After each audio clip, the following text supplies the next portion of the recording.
हर हर महादेव दोस्तों, आपका स्वागत है डीएच मेडिकल में। आज हम करेंगे चैप्टर 2 डाइवर्सिटी एंड डिस्क्रिमिनेशन। ठीक है, हमने पहले किया था चैप्टर 1 जो कि हमारा था अंडरस्टैंडिंग डाइवर्सिटी के ऊपर। ठीक है, डाइवर्सिटी का मतलब हमने पढ़ा था कि डाइवर्सिटी क्या होती है। डाइवर्सिटी एक रेंज है ह्यूमन डिफरेंस की। ठीक है, चाहे वो कैसे भी हो, फिजिकल एबिलिटी से अलग हो, सोशल क्लासेस से हो, रिलीजन अलग हो, या सेक्सुअल ओरिएंटेशन अलग हो, जेंडर इनइक्वालिटी अलग हो, कुछ भी हो। ठीक है, और इसमें हमने दो चीजों के बारे में पढ़ा था, एक तो डाइवर्सिटी क्या है और एक हमने पढ़ा था यूनिटी इन डाइवर्सिटी, कि विविधता में भी कैसे एकता है, यूनिटी इन डाइवर्सिटी। ठीक है, और जो डाइवर्सिटी है वो हमारे दो बेसिस पे करती है। एक तो है हमारा जियोग्राफिकल रीजन और हमारा दूसरा है कल्चरल इन्फ्लुएंस। ठीक है, हमने इन दोनों के बीच में डिफरेंस पढ़ा था। कल्चरल इन्फ्लुएंस का मतलब है जैसे कि मिक्स कल्चर हो। ठीक है, और जियोग्राफिकल में जैसे कि क्लाइमेट चेंज हो, मानसून अलग हो, हमने पढ़ा था। आपको कोई भी डाउट हो उस वीडियो से रिलेटेड तो आप बता दीजिएगा। ठीक है, अब हम करेंगे चैप्टर 2। आई होप आपने वो चैप्टर पढ़कर आए होंगे, नहीं पढ़ा तो करके आना। ठीक है, और वैसे आप ये करोगे तो भी समझ में आ जाएगा। अब करेंगे chapter 2 diversity and discrimination. Diversity and discrimination क्या है? डिस्क्रिमिनेशन का मतलब है the process of distinguish one person from another person on the basis of caste, religion, color, economic condition, language। ठीक है, इन सब मतलब भाई एक इंसान दूसरे से बिल्कुल अलग है, चाहे वो डिफरेंस कैसे भी हो उनमें, चाहे रिलीजन अलग हो, चाहे कलर अलग हो, या इकोनॉमिक कंडीशन अलग अलग हो। अब जैसे कि हमने पढ़ा था, एक तो समीर 1 के बारे में पढ़ा था और एक समीर 2 के बारे में पढ़ा था, पिछली स्टोरी पढ़ी थी। उसमें क्या था कि जो ये था, ये बिल्कुल इसकी इकोनॉमिक कंडीशन बिल्कुल चेंज थी इससे, इसका रिलीजन अलग था और फिर भी ये दोस्त बने। ठीक है, तो वो पढ़ा हमने। उसके बाद है प्री जस्टिस। प्री जस्टिस क्या होती है? प्री जस्टिस का मतलब होता है पूर्वाग्रह। पूर्वाग्रह का मतलब क्या होता है कि कोई भी धारणा बना ली किसी व्यक्ति से कि भाई ये तो बिल्कुल ऐसा ही है। ठीक है, मतलब बिना किसी की ओपिनियन लिए अपना खुद का अलग ओपिनियन बनाना, भाई इसके लिए मेरा क्या ओपिनियन है, बिल्कुल अलग बना लेना। ठीक है, फिर करेंगे हम स्टीरियोटाइप। स्टीरियोटाइप क्या होता है? स्टीरियोटाइप का मतलब होता है रूढ़िवादी धारणा, यानी कि पक्की धारणा बनानी। जैसे कि पुरानी जो परंपराएं हैं, चाहे वो गलत हो चाहे सही, कुछ सही होती हैं, कुछ पिछड़ी हुई होती हैं, या कुछ अलग होती हैं। ठीक है, अब इसमें आता है, एक तो एग्जाम्पल है जेंडर बेस्ड। अब जैसे कि ये मेल है और ये फीमेल है। ठीक है, तो अब इमोशनल कौन है, हमने बताना है कि इमोशनल कौन है। ऑब्वियसली आप ये फीमेल को दोगे पॉइंट। ठीक है, उसके बाद स्पोर्ट्स में कौन जाता है? वैसे तो दोनों जाते हैं, बट लेकिन सबसे ज्यादा मेल जाते हैं, तो हम मेल को दे देंगे। उसके बाद कौन नहीं रोता? अब रोने का क्रेडिट तो लड़कियों को दे रखा है। ठीक है, रोना तो गर्ल्स को ही है, तो ये क्रेडिट इसको दे दिया। डोंट क्राई का क्रेडिट हमने बॉय को दे दिया कि भाई तुम लड़की हो, रो नहीं सकते। ठीक है, फिर उसके बाद पढ़ेंगे हम इनइक्वालिटी एंड डिस्क्रिमिनेशन के बारे में। फिर पढ़ेंगे स्ट्राइविंग फॉर इक्वालिटी, कि भाई हमने कैसे कैसे लड़ाई लड़ी। अब हमारा देश का कब 1947 में हुआ था ना, तो उस बीच हमारी क्या क्या मतलब कंडीशन थी, मतलब वुमेन्स ने राइट मांगा कि जैसे लड़कों को पढ़ने का अधिकार दिया जाता है वैसे ही हमें भी दो।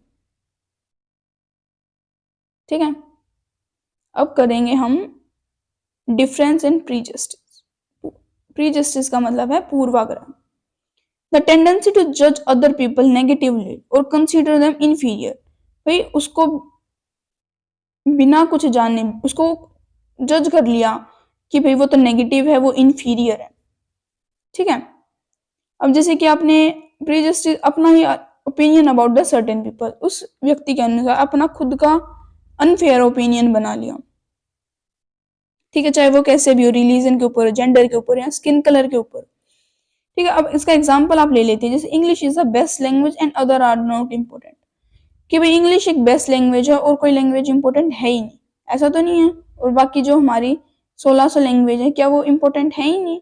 हम, और या फिर आपने भाई ये रिलीजन इम्पोर्टेंट है बाकी है ही नहीं, हमारे 8 मेन रिलीजन है, क्या वो है ही नहीं इम्पोर्टेंट? ठीक है, तो मतलब किसी एक के प्रति मतलब बिना किसी को जज किए या इन्फीरियर अपनी अनफेयर ओपिनियन बना लेना, उसको ही हम प्रीजस्टिस बोलते हैं। ठीक है, फिर हम करेंगे अनटचेबिलिटी। अनटचेबिलिटी क्या होती है? भाई ये छुआछूत, ये चीज नहीं लेनी, अब ये इंसान है, ये हमारे घर पर नहीं आएगा। क्यों नहीं आएगा भाई घर पे? ठीक है, भाई मेरी अपर कास्ट है और इसकी लोअर कास्ट है। फिर पढ़ेंगे हम कास्ट के ऊपर। कास्ट क्या है? System of frigid sexual esterification, heredity, status. अब जैसे कि आप ये चार्ट देखो, इस चार्ट से समझ जाएगा कि अब जैसे कि देखो, फर्स्ट बता दें कि ब्राह्मण, ये प्रीस्ट और अकेडमी, इसका काम इनका ही है। सेकंड बना ली क्षत्रिय, वॉरियर्स वगैरह वो किंग करेंगे। Vaishyas, merchant and land louvers के बारे में। शूद्रास, सर्वेंट्स सबको, और जो अदर है कि और द कास्ट आर अनटचेबल, जो और बाकी सारी जो कास्ट बच गई वो अनटचेबल है, चाहे उसमें कोई भी हो। स्ट्रीट स्वीपर हो, लेटरिन क्लीनर हो, या कूड़े वगैरह उठाने वाला हो, कि भाई ये काम ये करेंगे भाई। अब जैसे कि आपने देखोगे कि पहले छुआछूत की ज्यादा वो थी कि अब ये यहाँ पर है, कुएं घर में नहीं आओगे, मंदिर में नहीं जाओगे, और ये कुएं पे से पानी नहीं लोगे, मतलब हर एक जगह पर उनके स्कूल में भी ये नीचे बैठेंगे, ये ऊपर बैठेंगे। कास्ट रिलीजन काफी ज्यादा था पहले। फिर करेंगे हम स्टेरियोटाइप। स्टेरियोटाइप क्या होता है? यानी कि रूढ़िवादी, अपनी पक्की धारणाएं बिना किसी को जाने भी सब कुछ बता दिया कि हाँ ये ऐसा ही है।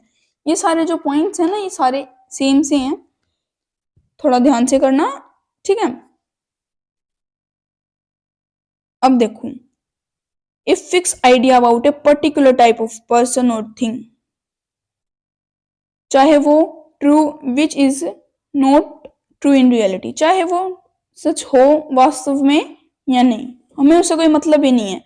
खुद की धारणा बना ली कि हाँ हम तो हैं ऐसे, और ये बंदा है बिल्कुल ऐसा ही है जैसा हमने मान रखा है, और दूसरों को भी ऐसा ही बताएंगे जैसा हमने मान रखा है। अब देखो इसमें जैसे कि ये स्टेटमेंट है, they are brave, they do not cry. अब ये हमारी ये इनक्वेलिटी को शो करता है। ये बॉयज एंड मैन लिख रखा है ना, यहाँ पर वुमेन कर लेना। ठीक है, अब आती है इनइक्वेलिटी। एंटी क्या है कि the situation in which people are not equal on the basis of economic condition, opportunity to available to them, कि उनकी कौन कौन सी अपॉर्चुनिटी अवेलेबल है नहीं, कौन कौन सी उनकी इकोनॉमिक कंडीशन से वो अलग अलग हैं। ठीक है, अब जैसे कि ये पानी नहीं पीना आपको, या ये इस सीट पर नहीं बैठना, यहाँ पर सिर्फ अपर कास्ट के बैठेंगे, लोअर कास्ट के बिल्कुल नहीं बैठेंगे। मतलब दो कास्टिस के बीच में या दो रिलीजन के बीच में इक्वेलिटी ना रखना, उसी को ही हम इनइक्वेलिटी बोलते हैं। ठीक है, अब जैसे कि दो भाइयों के बीच में, दो बहनों के बीच में इक्वेलिटी ना रखना, ये इनइक्वेलिटी है। कहेंगे भाई मम्मी तो इसको चीज ज्यादा दे देती है, मेरे को कम देती है, तो हम भी इनइक्वेलिटी देखते हैं अपने घर में। तो समझ सकते हो आपकी इनइक्वेलिटी क्या होती है। ठीक है, डिस्क्रिमिनेशन के बारे में। डिस्क्रिमिनेशन क्या होता है कि भाई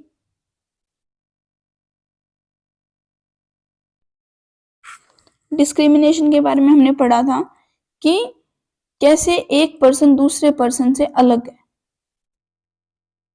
ठीक है, और discrimination happens when people act on the prejudice और स्टीरियोटाइप। इसकी डेफिनेशन स्टार्टिंग में दे दी थी, आप वहां से लिख लेना, या ना लिखो तो भी कोई बात नहीं। इसमें मतलब कैसे ये दोनों एक दूसरे से अलग है। और जो डिस्क्रिमिनेशन है वो कौन कौन से रीजंस पे रिस्पॉन्सिबल है? सबसे पहली बात तो different language, different religion, living in different region, में अलग अलग स्थानों पे रहना, और डिफरेंट कस्टम्स और डिफरेंट इकोनॉमिक बैकग्राउंड। अब आपने स्टोरी में देखा था, एक तो समीर एक और एक समीर दो है। इन दोनों के बीच में इकोनॉमिक बैकग्राउंड है, ये तो रिच है और ये पुअर है, ठीक है, और इनका रिलीजन अलग है। फिर पढ़ेंगे हम major problem of the poor. They can not meet their basic needs. Everyone treat, मतलब हर कोई बुरी तरह से ट्रीट करता है, और इनके मतलब भेदभाव हॉस्पिटल्स में, स्कूल्स में, ऑफिस में, हर जगह इनके साथ भेदभाव किया जाता है। और 5 कॉमन टाइप हैं हमारे डिस्क्रिमिनेशन के। एक तो जेंडर, एक डिसेबिलिटी, एज, रिलीजन, ठीक है। Second, on the basis of discrimination on the base of caste. Caste के ऊपर भी हमारे में मतलब देखा जाता है भेदभाव, हमारे उसमें देखना बहुत ही एक मेन चीज मानी गई है।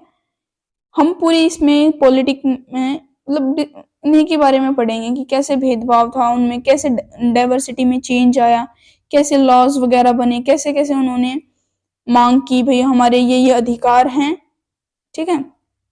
हम अपने अधिकारों के बारे में जानेंगे, ठीक है, कि क्या क्या हमारे अधिकार हैं। अब ऑक्यूपेशन का मतलब क्या है, ये भाई टीचिंग, पोइटिंग, फार्मिंग, ईटीसी। एक्टिविटीज में हम वॉशिंग, क्लीनिंग, इसमें मैंने कास्ट सिस्टम क्या, communities, group of people divided in upper caste and lower caste, untouchability जिसको हम दलित भी बोलते हैं, ठीक है। दलित का मतलब होता है ब्रोकन, और जो government refer them to scheduled caste यानी कि एससी में, एक बीसी में भी कर रखा है। इसका आंसर आप दोगे कि क्या है इसका, ठीक है, इसकी फुल फॉर्म। कास्ट रूलर्स का मतलब क्या था, Dalit are those who are engage in work, मतलब इनके अलग अलग रूल बना दिए कि भाई तुम ये पानी नहीं पियोगे, यहाँ पर नहीं जाओगे क्योंकि अपर कास्ट वालों का घर है भाई, और ये काम करेंगे तो एक तो गार्बेज को पिक करेंगे और remove dead animals from the village, भाई मरे हुए एनिमल्स को विलेज से दूर लेके जाएंगे, मतलब ले खत्म करेंगे यहाँ से, यहाँ कुछ भी है। Not allowed to take water from the village as well as and enters temple, और ना ही मंदिर में आएंगे और ना ही पानी लिएंगे, तो फिर भाई वो पिएंगे खाएंगे क्या। Their childrens could not sit the, मतलब वे अपर कास्ट वाले के उसके साथ नहीं बैठेंगे और ऊपर नहीं बैठेंगे, वे नीचे बैठेंगे और अपर कास्ट वाले ऊपर बैठेंगे। तो फिर जो भीमराव अंबेडकर है,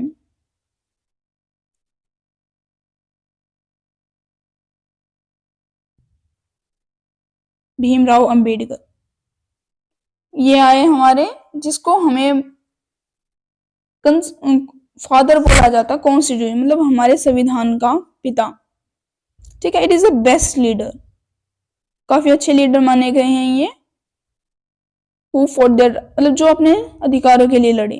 ही was born in caste in which untouchable, जो कि ये ऐसी कास्ट में पैदा हुए हैं जिनको अनटचेबल का माना गया। ये भी नीचे बैठ के पढ़ते थे, इन्हें अच्छे से सुनता नहीं था, तो वो मतलब उनके टीचर ने उनको कहा कि भाई तुम क्या करोगे सुनकर। ये एक एपिसोड आता था, तो मैं छोटी सी थी, शक्तिमान आता था ना पहले, वहां पर ही आता था कि नीचे बैठे थे, तुम क्या करोगे बड़े होकर, इतने बड़े आदमी बनकर, कौन सा तुम्हें लेफ्टिनेंट जनरल वगैरह बनना है, तो जितना सुनना है उतना ही काफी है। उनको बाहर भेज दिया कि बाहर जाओ और जो आपको सुन रहा है वही अपनी नोटबुक में राइट करो। तो फिर अंदर आए, उससे पूछा कि फिर मतलब क्लास खत्म होने के बाद उनके टीचर ने बुलाया कि भाई क्या क्या पढ़ा, बोला मास्टर जी मुझे सुनाई नहीं दे रहा था अच्छे से। फिर उन्होंने बोला जितना सुनाई दे रहा है ना तुम्हारे लिए उतना काफी है। फिर उन्होंने बहुत सारा स्ट्रगल किया और फिर बाहर पढ़ने के लिए गए और हमारा संविधान ही लिख डाला, जिन्हें कुछ सुनाई देने कह रहे थे कि तुम क्या ही करोगे। तो किसी को भी ये नहीं कहना चाहिए कि क्या ही करोगे, वो ही कुछ कर दिखा जाता है। He believed that the lead must fight the caste system, work, society, मतलब उन्होंने कहा कि भाई अपने अधिकार के लिए तो लड़ो, चाहे कुछ भी हो, चाहे सही है चाहे गलत है, पर लेकिन अपने कर्तव्यों का भी ध्यान रखना चाहिए कि ऐसा ना हो कि अपने अधिकारों के लिए दूसरों के अधिकारों का हम हनन ही कर बैठे, ऐसी भावना नहीं होनी चाहिए, ठीक है। स्टायरिंग फॉर इनइक्वेलिटी, हम इनइक्वेल इसमें पढ़ेंगे कि दलित वुमेन ट्रेबल प्रेजेंट, मतलब ये कह रहे थे कि भाई बहुत सारे एक्सपीरियंस टैक्सेस वगैरह हैं, इन्हें कम करो। वुमेन ने डिमांड की भाई हमें भी एजुकेशन का राइट दो जैसे कि और लड़कों को दिया जाता है। Peace and treatment, freedom for money, unfair form of high rate of interest की इन्हें बहुत सारी हाई रेट दी जाती थी, तो उनके बारे में भी इन्होंने राइट अपना अधिकार उठा दिखाया। ठीक है, बात आते हैं कॉन्स्टिट्यूशन। कॉन्स्टिट्यूशन का मतलब कहता था संविधान बोलते हैं जैसे हम द बेसिक लॉज और रूल्स ऑफ कंट्री और ऑर्गेनाइजेशन, भाई उसके बेसिक लॉ जो कि